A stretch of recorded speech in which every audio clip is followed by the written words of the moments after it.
Hello everybody and welcome back to Coffee Chat.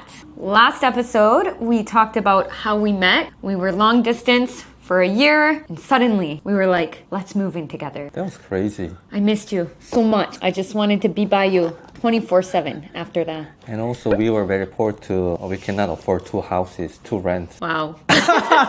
So romantic. You can tell who's the romantic out of us, huh? Tia, how did you break the news to your family? Because at this point, he had met my family, but I hadn't met his family. Did they know about me? Of course. How did you break this to your family? I quit my good job and then they were like, are you crazy?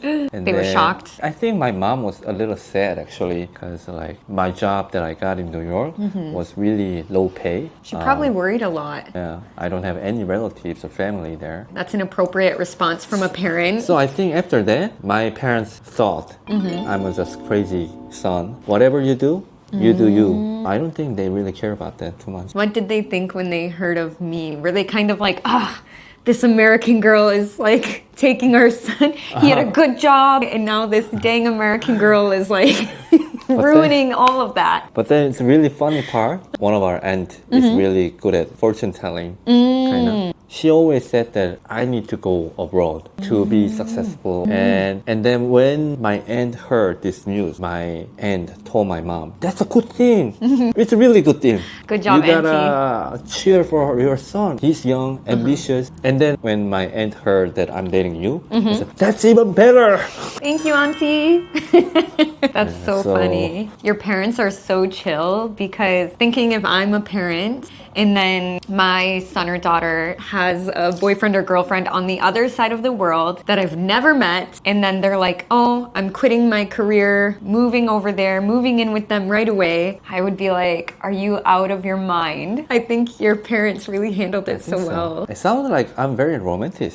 You were. Go to New York, gave up everything to see my girl. We were madly in love. How's your family reacted to it? I think they weren't very surprised because they also knew that I was kind of an adventurous soul. They knew I wanted to move to New York. They had met you at that point. What did they think about me? What's the impression on me? They loved you. They really did. When we were doing long distance, he did come for a visit. And at that time, I think it was my last semester of school. I was super overwhelmed with commitments. I had my internship. I think I was working 2 jobs, college classes, everything. So I didn't get to see him as much as I wanted to. And he would just spend the weekend alone with my mom. Not just weekends, plural, you know? And at the time, my mom was running a restaurant, so he worked there. What did you think of that job? Wow, that was cool experience actually. Because I didn't know any of the food there, like chimichanga or... My mom, she had a little stand on the beach serving Mexican food and hot dogs. And I gotta work something to stay at her house. You have to earn your keep. Yes. Basically, work for rent. And what am I gonna do sitting there? She taught me how to cook Mexican food. A lot of people came and, wow, he's an Asian guy. What the heck? And also, you're the Kelly's boy, right? Yeah, he spent a lot of quality time with my parents, and I think you really won them over at that time. My dad was not big on us living together before marriage. He's kind of like more conservative in that way. So he was not super keen on us living together before marriage, but it was nothing against you. And I would have hated too if I were your dad too. Yeah. You know, some dudes from like abroad came and then take my daughter. You know how to shoot a gun, son? Anyways, so we were off to New York. He got there first. And the funniest part was he had to get an apartment for us because I was still in Michigan trying to graduate. You did all the house hunting. Where did you find our apartment? There's a Korean website.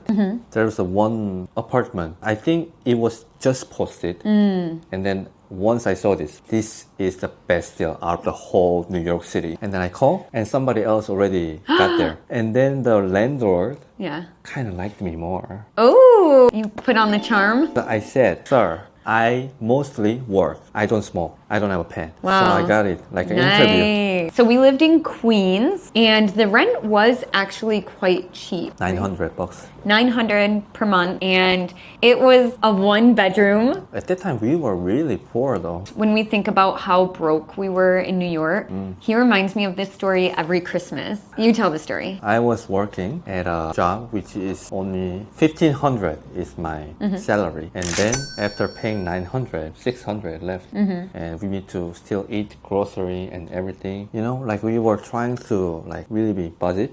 And you wanted to buy a small Christmas tree, Yes. which was $12. You remember the price? Of course. Yeah, I'm a number guy. And then I just suggest, rather than buying a tree, why not we're putting into buying our grocery? Nope. You know? Makes sense. Wow. Because we don't have money. And I was like, you Scrooge, you Grinch. It was Christmas, especially my first Christmas away from home, ever. So, Yeah, so for me, that's important. I'll skip a meal to get a Christmas tree and feel the holiday spirit. A couple of years ago, I got like our first big Christmas tree, and it was like a big deal. It was like a big Christmas tree, and we were like, wow, we made it. I was jobless at first, and I had a really difficult time finding a job. I applied to many jobs in my field, which was social work at the time, and I did have some interviews, but I was so worried about money that I was also applying at retail stores and restaurants, and I'll never forget the feeling of applying and them rejecting me. I went to a restaurant to apply to be a hostess, and the guy was like, when can you start? And of course I said right away. And then he was like, okay, can you come back in like 2 hours? I was like, what? Usually it's like at least a day notice. And he's like, yeah, just dress up like you're going on a date and come back and work. And I was like, yeah, no problem. Went back to Queens, changed, came back, worked for the night for free, no pay. And then they gave me a meal at the end of the night. It was like a bowl of pasta. And then I didn't get the job. oh, they reject you? Yeah. Shit. Yeah. I thought you reject them. No, Rejected them. I worked for free, had a bowl of pasta, and that was it. So I was like really down on Yorker. myself. Eventually, I did find a really great job in my field. I was a caseworker for homebound seniors in Queens. So I got to meet a lot of elderly people and help them out. It was a great experience. So when we first moved in together, that was a big challenge, I think, because like you were always busy. And then I was like, I want to date. We're in New York City. I want to spend time with you. I didn't have any friends. When I was off of my job at 6 p.m., I was home alone a lot of the time. I was like, we need to survive here first. I understand. I know. I understood that he was really having to push himself and work so hard to make it in New York, but it was very lonely. What was your experience like living together? We fought a lot, I think. We had a language difference, culture difference, and then the way we take care of the house is different. I feel like I remember more good parts. Maybe we think differently. What were some of our big fights or something? Like we were like fighting over how to put the hair dryer, how to squeeze a toothpaste, little things. You know, I was working almost 60, 70 hours a week, and then after that, she wants to Let's go to the Statue of Liberty or something. Let's go to Staten Island. Yeah. I was like, yo. It was tough. It was tough. Yeah. I loved it. I love living in New York. What's the good things about living in New York? I love the arts and culture in New York. I love how diverse it is. Especially with my job, I met people from all over the world, heard so many stories. I loved going to the theater there. There's always something going on there. Yeah. Was there anything that surprised you in a negative way? There's many negative things about New York too. Even though I love New York. First of all, it's smelly, like smell like pee. Extra And hard also pee. when you're walking on the street, there's like a foggy, whatever, The this steam. steam out of the subway. I don't know what it's like right now. No Wi-Fi in the subway. Yeah, no data. No service. So I thought in the movie when Americans are reading a book in the subway, I thought it was because America likes reading. No, there's no Wi-Fi. So you gotta read.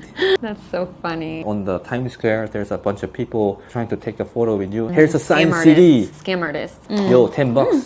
Calm down, calm down. I got heated. But many good things too. Many good things too. I enjoyed it. I'm glad we did it when we were young. Before we even moved to New York, we had kind of agreed that we didn't want to settle down in New York. Like, we were young, we wanted to keep traveling, we didn't want to put roots down anywhere. And then Hong had the opportunity. Oh yeah, they offer me a job, the higher position, and then they want to offer me a lawyers and then process. Oh wow, this is a good opportunity for me to grow my career. So I said, congrats, And? but